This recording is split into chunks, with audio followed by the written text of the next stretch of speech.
আসসালামু আলাইকুম। নির্বাচনের আগে বিশেষ করে লন্ডন থেকে তারেক রহমান দেশে ফিরে আসার আগে সাধারণ মানুষ থেকে শুরু করে বিশ্লেষকদের অনেকের মধ্যেই এমন একটি ধারণা কাজ করছিল যে ওয়ান রিভেন সরকারের কুশীলবদের মধ্যে যারা সেনা কর্মকর্তা হিসেবে দায়িত্ব পালন করেছেন তাদের অনেকেই তারেক রহমানকে দেশে ফিরে আসতে দিবেন না, এমনকি তিনি যাতে কখনোই প্রধানমন্ত্রী না হতে পারেন তার জন্য তারা শেষ চেষ্টাটি চালিয়ে যাবেন। এই যে ধারণা, তা নিশ্চয়ই কিছুটা ভিত্তিও ছিল। কারণ আমাদের আজকের প্রধানমন্ত্রী তারেক রহমানকে ওয়ান রিভেন সরকারের সময় যেভাবে অমানসিক নির্যাতন করা হয়েছে, তাতে ওই সেনা কর্মকর্তাদের মধ্যে একটি ভীতি কাজ করছিল যে তারেক রহমান প্রধানমন্ত্রী হলে নিশ্চয়ই সেই সব ঘটনার জন্য তাদেরকে বিচারের মুখোমুখি করবেন। এই কথাগুলো নতুন করে বলার কারণ নিশ্চয়ই বুঝতে পারছেন যে আজ সারাদিন সামাজিক যোগাযোগ মাধ্যম সহ গণমাধ্যমের একটি বড় জায়গা দখল করেছিল সাবেক সেনা কর্মকর্তা লেফটেন্যান্ট জেনারেল অবসরপ্রাপ্ত মাসুদ উদ্দিন চৌধুরীকে আটকের খবরটি। এবং পুলিশের পক্ষ থেকে যে দাবি করা হয়েছে যে তারেক রহমানকে নির্যাতনের কারণে নয়, তার বিরুদ্ধে আরও 5টি মামলা রয়েছে, সেই মামলার অভিযোগের ভিত্তিতে জেনারেল মাসুদকে আটক করা হয়েছে। আমার কথা হচ্ছে, যদি তারেক রহমানের উপর অমানসিক নির্যাতনের অন্যতম হোতা হিসেবে জেনারেল মাসুদকে আটক করা হয়েও থাকে, তাতে নিশ্চয়ই কারোর আপত্তি থাকার কথা নয়। শুধু জেনারেল মাসুদ নয়, ওয়ান রিভেন সরকারের সময় যারা নানান ধরনের অপকর্মের সঙ্গে জড়িত ছিলেন, অবশ্যই তাদেরকে বিচারের মুখোমুখি করতে হবে। আমার এই কন্টেন্টে মূলত আলোচনার বিষয়টি হচ্ছে, এই সাবেক সেনা কর্মকর্তাদের কেউ তো ভাবেননি যে কোনো এক সময় সত্যি সত্যি তাদেরকে বিচারের মুখোমুখি হতে হবে, তা সে যে কারণেই হোক না কেন।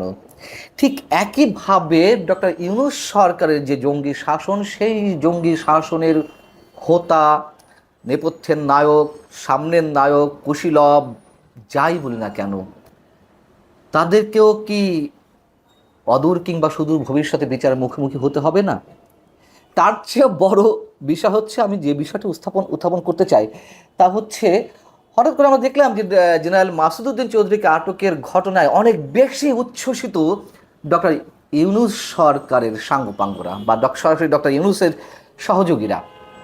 যেমন সেই সাঙ্গপাঙ্গ বা ডক্টর ইউনূসের সৈন্য সামন্তদের অনেকে এরই মধ্যে ফেসবুকে স্ট্যাটাস দিয়ে একেবারে সয়লাভ করে ফেলছেন, বিএনপির সরকারের বা তারেক রহমান, আমাদের প্রধানমন্ত্রী তারেক রহমানের ভূয়সী প্রশংসা করছেন।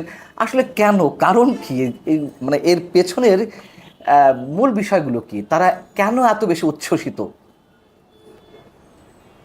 কারণ তো নিশ্চয়ই রয়েছে।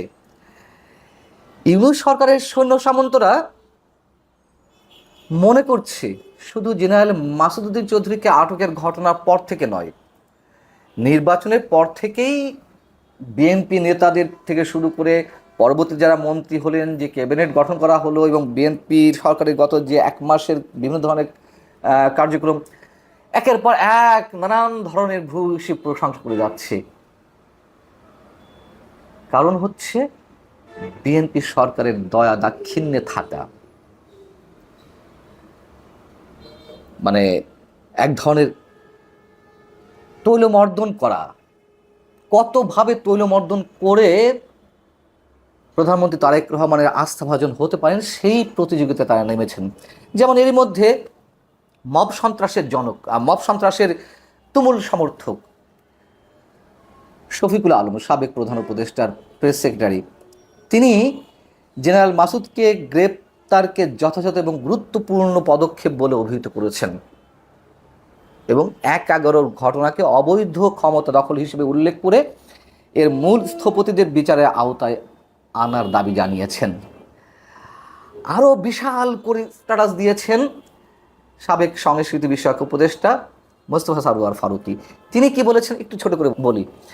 তিনি বলছেন যে মাসুদ চৌধুরীকে গ্রেপ্তার বর্তমান সরকারের একটা ভালো সূচনা, এবার তদন্ত শুরু করা হোক 1/11-এর আদ্যোপান্ত নিয়ে, এমনকি 2008-এর নির্বাচন নিয়েও তদন্ত হওয়া উচিত। খেয়াল করুন, 2008-এর নির্বাচন নিয়েও তদন্ত হওয়া উচিত।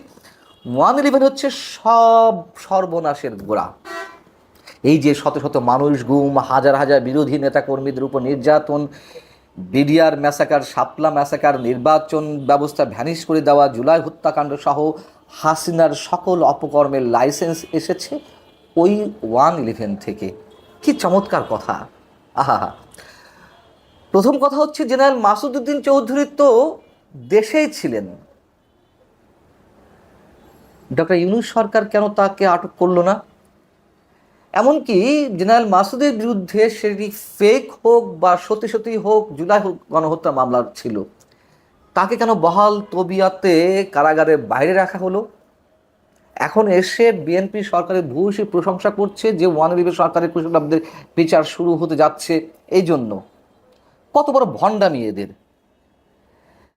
এবং বলা হচ্ছে যে 1/11 সরকারের সময় শত শত মানুষ গুম, হাজার হাজার বিরোধী নেতাকর্মীদের উপর নির্যাতন। ডক্টর ইউনূস সরকারের সময় কি হয়েছে? অসংখ্য ফেক মামলায় হাজার হাজার নিরীহ সাধারণ মানুষকে যে কারাগারে রাখা হয়েছে মাসের পর মাস, মব সন্ত্রাসের প্রতিষ্ঠা করা হলো, দুর্নীতিতে সব ধরনের সীমা ছাড়িয়ে যাওয়া হলো, তার বিচারটা করবে কে? এবং অবশ্যই তো আমরা চাই যে 1/11 সরকারের সময় যারা ক্ষমতার অপব্যবহার করেছে, সাবেক সেনা কর্মকর্তা হোক আর যারাই হোক, তারা যে দুর্নীতি করেছে, অসংখ্য সাধারণ মানুষকে হয়রানি করেছেন, তাদের সবাইকে বিচারের আওতায় আনা হোক।